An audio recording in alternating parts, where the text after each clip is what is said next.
आपने कहीं देखा जो जल होता है वो किसी और रंग का हो, उसमें कलर डाल करके रंग बदल दे तो बात अलग है, लेकिन जल निर्मल होता है, दर्पण की भांति एक जैसा होता है, सब जगह एक जैसा होता है सर्वत्र।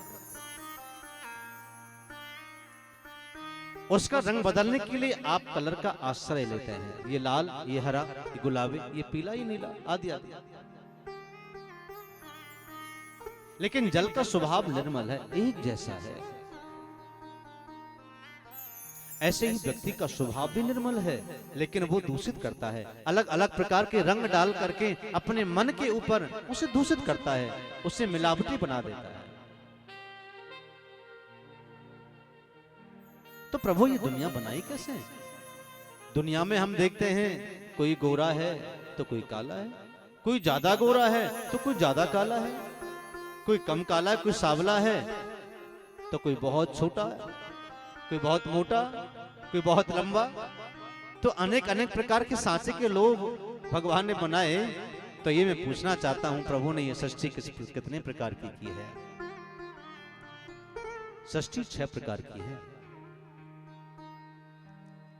6 प्रकार की सृष्टि में स्थावर सृष्टि, जंगम सृष्टि, अंडज जो अंडे से पैदा होता है, उद्भिज और श्वेतज और जरायुज जरा में लिपट करके जो बच्चा पैदा होता है, पशु पक्षी आदि, पशु आदि।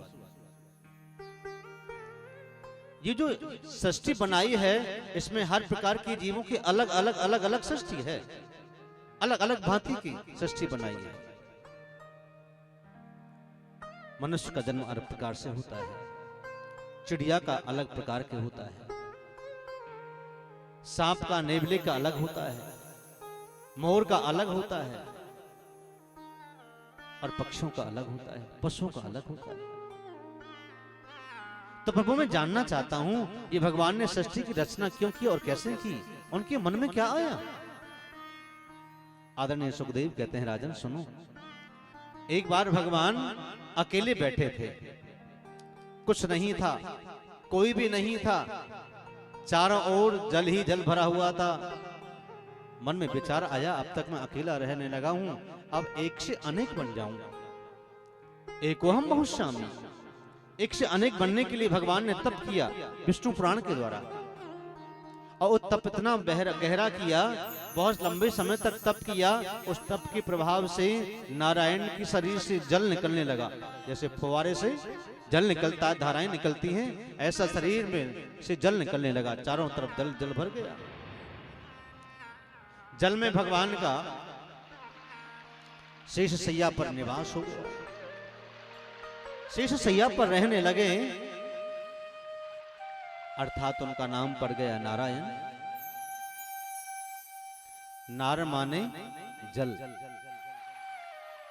जल माने नार। अयन का अर्थ होता है घर, जो जल की बने हुई मकान में रहता है उसका नाम है नारायण, जो शेष सैया पर विराजमान है। मन में विचार किया सृष्टि करने का।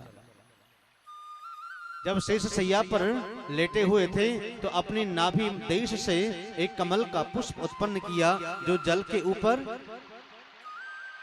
दिख रहा था। वहां उस कमल के पुष्प के ऊपर ब्रह्मा जी को स्थापित कर दिया। ब्रह्मा जी की 4 मुखों के द्वारा देखने लगे कि चारों दिशाओं में एक बार देखते, एक साथ देखते कि मुझे बनाने वाला, मुझे यहाँ बिठाने वाला, मुझे भेजने वाला, यहाँ चारों तरफ मुझे कोई दिख नहीं रहा है, मुझे कौन है यहाँ बिठाने वाला, मुझे किसने भेजा? यहाँ वहां चारों ओर दिशाओं में देखा लेकिन कोई नजर नहीं आया। जब ब्रह्मा जी परेशान हो गए तो आकाशवाणी के द्वारा बताया गया कि स्पर्शे सोजत षोडश में कुविंसम कि निष्कंचनानां नृपो यद धनम विदुः। हे ब्रह्मा, तुम व्यर्थ की चिंता मत करो, तपह तपह तपह, अर्थात तुम तप करो तप करो तप करो, पता चल जाएगा कि तुम कहां से आए हो, किसने भेजा, किस कारण से आए हो।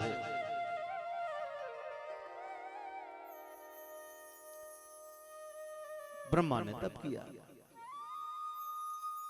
तप के प्रभाव से भगवान श्री नारायण ब्रह्मा जी के सामने उपस्थित हुए।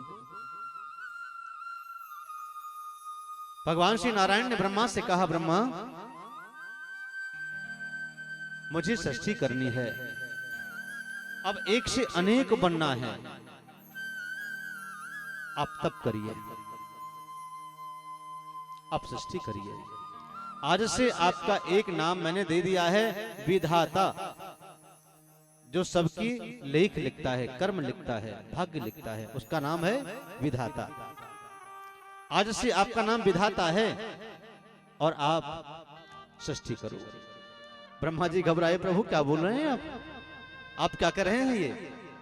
मैं विधाता, अब मैं सृष्टि करूंगा तो मुझे तो अभिमान हो जाएगा प्रभु। इतना बड़ा कार्य मुझे सौंप रहे हैं तो मुझे अभिमान हो जाएगा, और अभिमान हो गया तो सब कराया कराया नष्ट हो जाएगा। भगवान श्री नारायण ने कहा कि नहीं, तुम्हें अभिमान नहीं हो सकता, क्योंकि मैं तुम्हारे कान में चतुश्लोकी भागवत श्रवण करवाऊंगा, जिससे तुम्हारा अभिमान कभी जगेगा नहीं, निराभिमानी रहोगे हमेशा के लिए। भगवान श्री नारायण ने विष्णु ब्रह्मा जी को 4 श्लोक की भागवत श्रवण कराई। उसी भागवत से 4 श्लोक से 18,000 श्लोक वेद व्यास जी ने वर्णित किए। 12 स्कंध, 335 अध्याय की रचना हो गई। यही मूल भागवत है। सब्सक्राइब करें रामकृष्ण शास्त्री जी के YouTube चैनल को, और हमारे वीडियोस को सबसे पहले देखने के लिए बेल आइकन को दबाना न भूलें।